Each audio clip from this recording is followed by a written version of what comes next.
যোৰহাটৰ ৰান্ধনীজান মালৌপথাৰ গাঁৱত কইনা ঘৰলৈ বিয়া খাবলৈ নাহিল গাঁৱৰ বাসিন্দাসকল।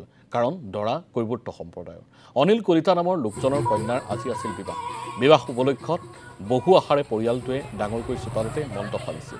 ঘৰৰ চাৰিকাষ জাতিষ্কাৰ কৰি তোলা হৈছিল, কিন্তু গাঁৱৰ এজনো লোক নহাত হাহাকাৰ লাগিল।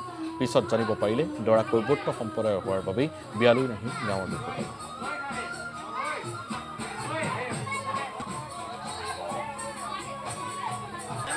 গাঁৱৰ ৰাইজ নাহিলে মানে আপোনাৰ ছোৱালীজনী আমাৰ চিডুল কাষ্টলৈ বিয়া দিয়াৰ কাৰণে আমাৰ সমাজে আমাৰ বিয়াখন নাখায়। আৰু এজন মুৰব্বীয়ে ক'লে আমি মানে ধৰক যোনখিনি নিয়মৰ কাম কৰিলোঁ, কৰাৰ পাছত তেওঁলোকৰ ৰাইজ চপালোঁ, ৰাইজ চপোৱাৰ পাছত ভকত তিনিজনক নিমন্ত্ৰণ দিব লাগে, সেই তিনিজনক নিমন্ত্ৰণ দিলোঁ।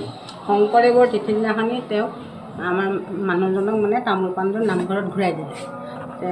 সকাম নকৰোঁ বুলি আমাৰ ঘৰত মানে আমি বিয়াৰ আগদিনাখনেই তেখেতসকলৰ সমাজ নহাৰ আগত আমি কামটো কৰিব বিচাৰিছিলোঁ। তেতিয়া তেওঁলোকে মান্তি হ'লে।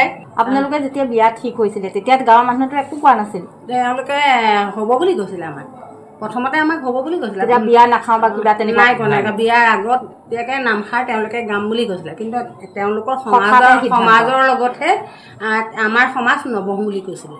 এতিয়া আকৌ আমাৰ সমাজ তেওঁলোকৰ সমাজ নহাৰ আগতো আমাৰ সমাজখনে তাৰমানে কৰ্মটো নকৰিলে। এতিয়া